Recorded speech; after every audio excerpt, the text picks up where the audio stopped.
عالمی بھائی چارے اور اتحاد کی باتیں سننے میں تو بہت اچھی لگتی ہیں، ہے نا؟ لیکن سوال یہ ہے کہ کیا کوئی ایسا عملی نظام بھی ہے جو ان خوبصورت باتوں کو حقیقت کا روپ دے سکے؟ چلیں آج اسلام کے اندر موجود انہی طریقوں پر نظر ڈالتے ہیں جو ایک عالمی برادری کے احساس کو بنانے کے لیے ڈیزائن کیے گئے ہیں۔ تو اصل سوال یہی بنتا ہے کہ خیالات کو، آئیڈیاز کو روزمرہ کی زندگی میں کیسے لایا جائے۔ یہ صرف کوئی تھیوری نہیں ہے، بلکہ ایک پورا نظام ہے جو ہماری زندگیوں پر اثر انداز ہوتا ہے۔ آئیے دیکھتے ہیں کیسے۔ اچھا، اس کو ایسے سمجھیں۔ جب آپ کوئی عمارت بناتے ہیں تو سب سے پہلے کیا کرتے ہیں؟ زمین صاف کرتے ہیں، ہے نا؟ بالکل اسی طرح یہ نظام بھی سب سے پہلے ان چیزوں کو رستے سے ہٹاتا ہے جو معاشرے میں پھوٹ ڈالتی ہیں، جھگڑوں کی وجہ بنتی ہیں۔ یہ اتحاد کی بنیاد رکھنے کا پہلا اور سب سے اہم قدم ہے۔ اور دیکھیں، ان چیزوں کو شیطان کا کام کہا گیا ہے، یعنی نشہ، جوا، قسمت کا حال جاننا۔ یہ وہ چیزیں ہیں جو معاشرے کی بنیادوں کو اندر سے کھوکھلا کرتی ہیں اور آپس میں نفرت پیدا کرتی ہیں۔ تو ظاہر ہے ایک صحت مند معاشرے کے لیے ان سے بچنا ضروری ہے۔ لیکن بات صرف ان بڑی بڑی چیزوں کی نہیں ہے، یہ اصول تو ہمارے روزمرہ کے رویوں تک جاتے ہیں، جیسے کسی کا مذاق اڑانا، ایک دوسرے کو برے ناموں سے بلانا یا کسی کی جاسوسی کرنا۔ ان سب سے بھی منع کیا گیا ہے۔ کیوں؟ کیونکہ یہی چھوٹی چھوٹی باتیں ہی تو ہیں جو دلوں میں رنجش پیدا کرتی ہیں اور معاشرے کو اندر سے توڑ دیتی ہیں۔ اور ان سب میں سے ایک چیز ایسی ہے جس پر بہت سختی سے زور دیا گیا ہے، اور وہ ہے غیبت، یعنی کسی کے پیچھے اس کی برائی کرنا۔ یہ ایک ایسی چیز ہے جو سیدھا تعلقات کی جڑ پر حملہ کرتی ہے اور بھائی چارے کو ختم کر دیتی ہے۔ اور اس کی سنگینی کو سمجھانے کے لیے جو مثال دی گئی ہے وہ واقعی جھنجھوڑ کر رکھ دیتی ہے۔ کہا گیا کہ غیبت کرنا ایسا ہے جیسے کوئی اپنے مرے ہوئے بھائی کا گوشت کھائے۔ سوچیں ذرا، یہ صرف یہ نہیں بتا رہا کہ یہ برا ہے، بلکہ یہ احساس دلا رہا ہے کہ یہ کتنا گھنونا اور غیر انسانی فعل ہے۔ اچھا، تو یہ تو ہو گئی وہ چیزیں جن سے بچنا ہے، یعنی ہم نے راستہ صاف کر لیا۔ اب دیکھتے ہیں کہ اس صاف راستے پر تعمیر کیا کرنا ہے۔ یہ ہے وہ کام جو بھائی چارے کو صرف بچاتے نہیں بلکہ بناتے ہیں۔ اور اس تعمیر کا سب سے بنیادی ستون وہ ہے نماز، دن میں 5 بار۔ اور یہ صرف ایک ذاتی عبادت نہیں ہے، نہیں، یہ اتحاد کا ایک روزانہ عملی مظاہرہ ہے، ایک ڈیلی پریکٹس۔ اور دیکھیں نماز میں کھڑے ہونے کی ہدایات کتنی واضح ہیں۔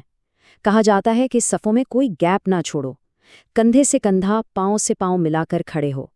یہاں تک کہ یہ بھی کہا گیا کہ بیچ میں شیطان کے لیے جگہ نہ چھوڑو۔ یہ جو جسمانی طور پر ایک دوسرے کے قریب کھڑے ہونا ہے نا، یہ دراصل ایک بہت گہرے اتحاد کی علامت ہے۔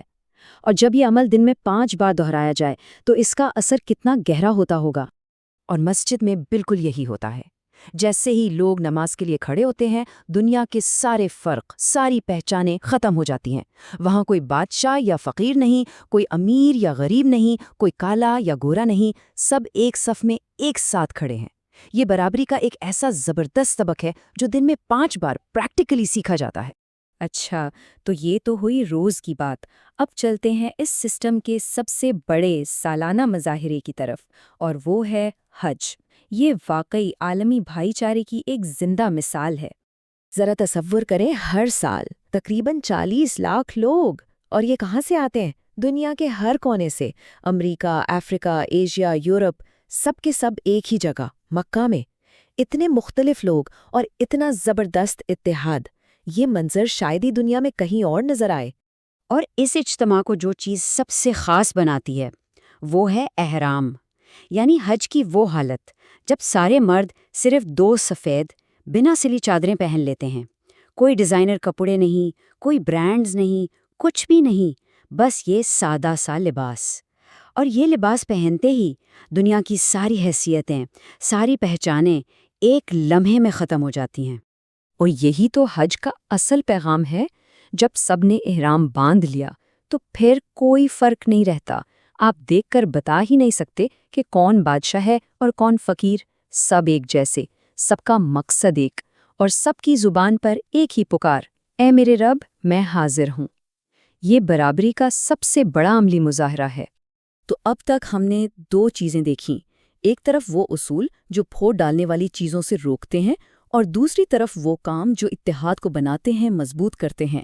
لیکن اہم بات یہ ہے کہ یہ دونوں الگ الگ نہیں ہیں، یہ مل کر ایک مکمل سسٹم بناتے ہیں۔ آئیے دیکھتے ہیں کیسے۔ تو بات بہت سیدھی ہے۔ ایک طرف احتیاطی اصول ہیں جو معاشرے سے برائیوں کو ختم کر کے راستہ صاف کرتے ہیں، اور دوسری طرف نماز اور حج جیسے عملی کام ہیں جو اس صاف زمین پر اتحاد کی عمارت کھڑی کرتے ہیں۔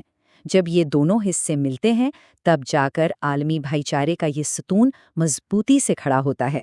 تو آخر میں ایک سوال پر بات ختم کرتے ہیں، کیا طاقت ہے اس چیز میں کہ اتحاد اور برابری کے اصولوں کو صرف کتابوں یا تقریروں تک نہ رکھا جائے، بلکہ انہیں روزانہ اور سالانہ کی عبادتوں کا زندگی کا ایک لازمی حصہ بنا دیا جائے؟